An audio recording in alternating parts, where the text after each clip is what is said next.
Yeah. So clauses. The question normally says analyze the sentence. So analyze means you have to break it up into your main clause and the subordinate clause. So normally they give you complex sentences for this.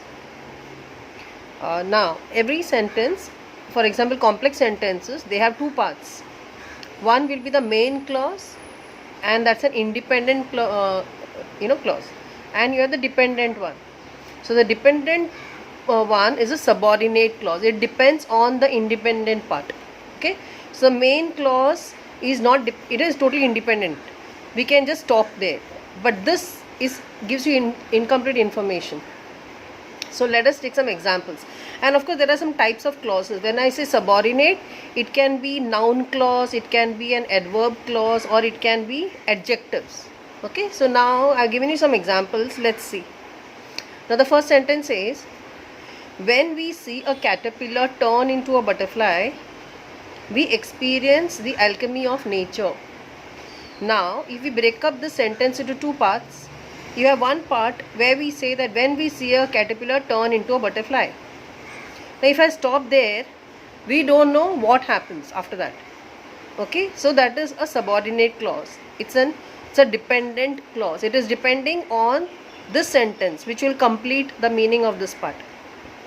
So the second part is we experience the alchemy of nature. Now if I don't read the first part and only read this, we experience the alchemy of nature full stop. It's a main clause. It's an independent clause. It doesn't need this along with it. But if I write this, I need to write something after that to make sense, for this part. Now when we see a caterpillar turn into a butterfly, we experience the alchemy of nature. So we experience till nature is your main clause, and this is your subordinate clause. And under subordinate, it comes under adverb clause. Okay, adverb clause of time. We put it as adverb clause mainly because it's like when, time. Now we take the second sentence. I don't know why they need Nimi's address.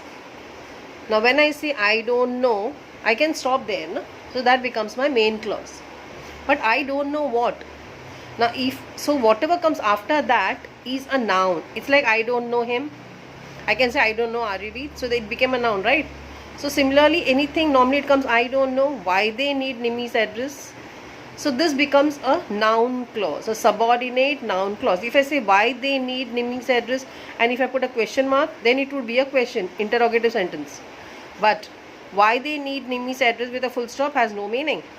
It needs this part, So this is a dependent clause which is a subordinate noun clause.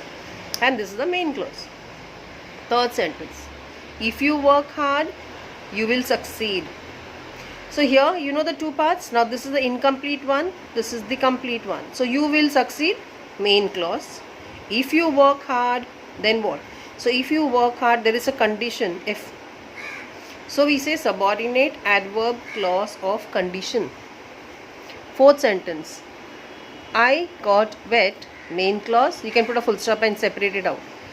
While I was out. So when did I get wet? So it's asking about the getting. So it is a verb ka description becomes an adverb.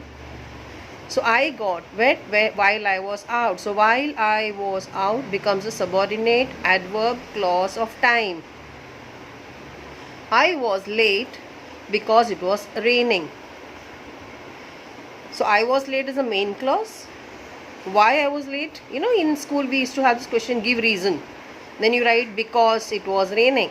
So this because it was raining is a subordinate adverb clause of reason.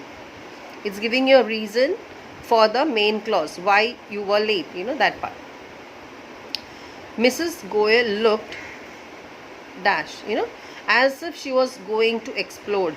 So as if she was going to explode is a subordinate adverb clause of manner. Because Mrs. Goyal looked, you can always say she looked. How did she look? It's not about, when I tell about the person, it becomes an adjective. But if I'm going to tell that she looked as if she was going to explode, then here you're telling something about the look. It's describing your verb. Okay, so we say adverb clause of manner. Here it's an adverb and it's telling you about manner, adverb of manner. The guy who had shouted must be crazy. Now the guy must be crazy. Sometimes, they will not always write in this order. They can always write a part of it. I think in yesterday's set also one was like that, where you got stuck most probably. The sentence that clause, the dependent clause can come in the middle of, the whole sentence. So this will be part wise, like one part here, one part here. The guy who had shouted must be crazy. So the guy must be crazy is the main clause. Who had shouted? Now this who had shouted, we are talking about the guy. So it's about a noun. That means it's a describing word. It's an adjective. We can say tall guy, short guy, fat guy must be crazy. So who had shouted is about the guy. And so this becomes a subordinate adjective clause. This is the problem which we face now. Again, this is the problem, main clause, which we face now. It's an adjective clause. You should write subordinate adjective clause, okay? Because it's describing the problem. Problem here becomes a noun and so I think now these clauses are quite clear. And then when you practice more and more, you'll be more clear about it. At least now the fundamental basic thing should be clear. Bye.